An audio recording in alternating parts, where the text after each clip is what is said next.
I'm sorry, there's something off with my computer. It keeps kind of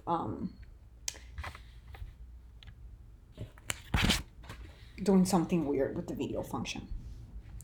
Okay, point number three that I wanted to highlight is where to find our readings. There was a student or two that are having trouble finding the readings. I'm not sure why. Um, if you are having trouble, I would encourage you to call me or so that I can guide you through the process. But you should be able, if you go to each of the modules and where it says, I think it's discover, let's check, discover or deepen. I just want to make sure that I'm taking you through the right. Yes. So where it says discover, it is where all the readings are located. So go to the Discover section in each of the modules and click on all the links. You have to click on the links enable to see the readings. So all the readings are in the Discover section of all the modules. If you're still having problems, please contact me directly. Another point that I wanted to highlight in this video was what is the best way to use the videos that I've already uploaded in the system. So obviously, as you know, those videos were not made for you. They were made for my past course in the fall. Please disregard all the administrative components that I talk about related to like, I don't know, specific issues about the class or the exam, because obviously those are not your problem because they were for my other course. The part that I really want you to take from those videos is where I discuss content, right? Or I give tips on how you can do better in a specific quiz. You're gonna see that in many of them, I kind of help you answer quizzes questions, not in all of them, but in quite maybe from video 4 on or from module 4 or 5 on. I start being a little bit more directive in terms of how to help students answer quizzes. And I also share tips about practice implications and things that apply to social work field practice. So disregard everything that relates to administrative, logistical issues related to like the previous course and just focus on the aspects that are about content. And the last point, I wanted to take a couple of minutes to talk a little bit about some of the readings that you've been working on and some videos you've been watching, specifically the issue of phenomenology and cultural humility. And I think I wanted to bring it to how does this all apply to what we're doing as social workers?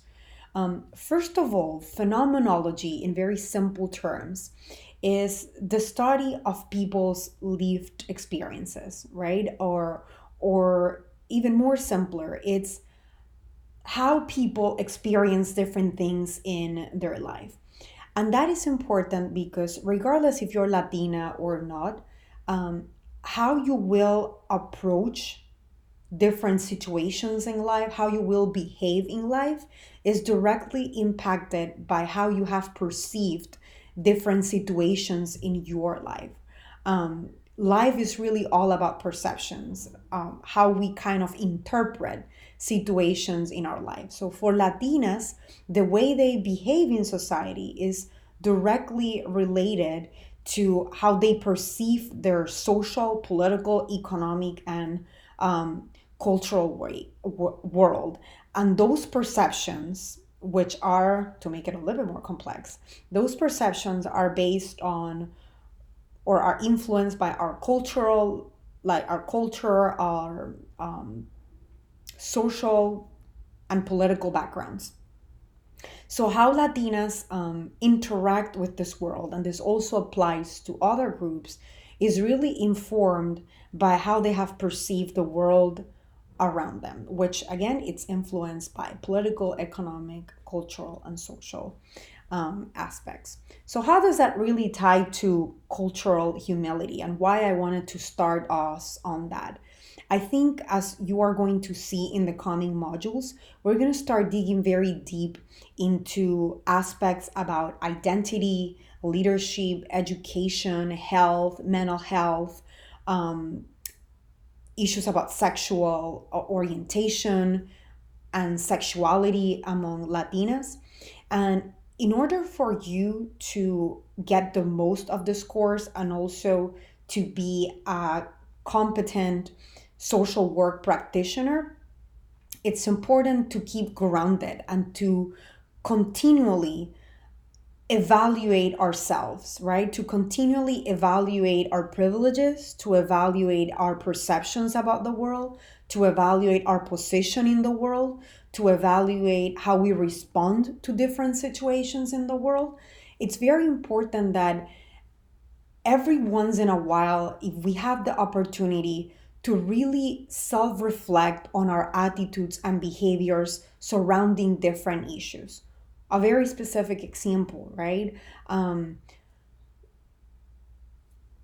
Maybe you're in a practice setting and you have very particular views about um, gay, lesbian relationships or bisexual relationships. Keep in mind that how you view or perceive that is going to impact your behavior with your client or patient.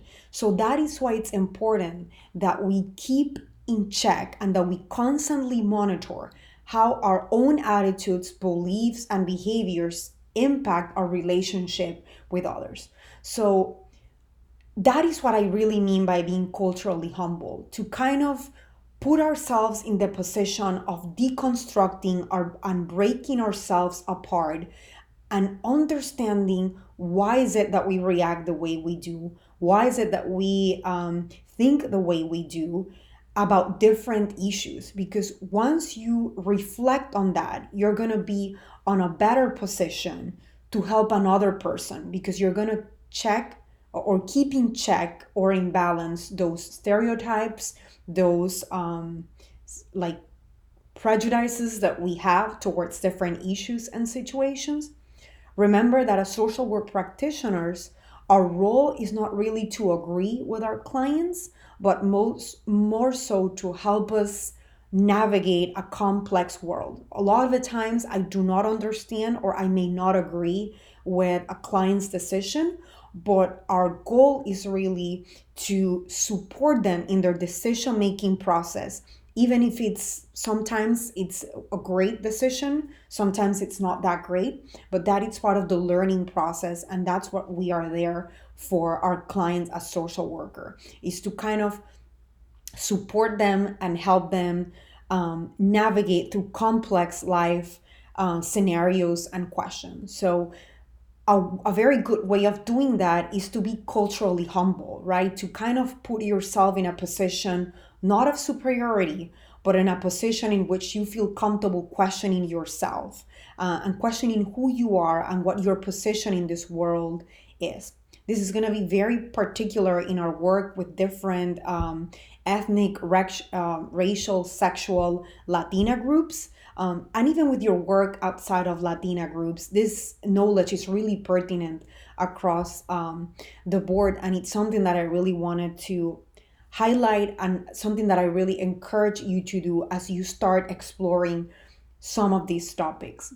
Um, I hope some of the videos have been very helpful to you in understanding the concept of cultural humility. Keep in mind something that I always tell my students, and I'm going to close with this thought. We do the best we can with the resources that we have, right? We are in a constant process of evolution, of growth, whether you're a client, a patient, or not. All of us are in a process of self discovery and growth. And sometimes we're going to make mistakes, sometimes we're going to get it right. The important thing is that as social workers, we are there to enable a healthy process for our clients of change. So keep that in mind, and please make sure to keep your questions coming. I just sent this morning another update for this week in the announcement section in Canvas, but I'm always happy to answer your questions during the week as they come. So have a good night, and I'll be uploading these videos as soon as I can. Thank you.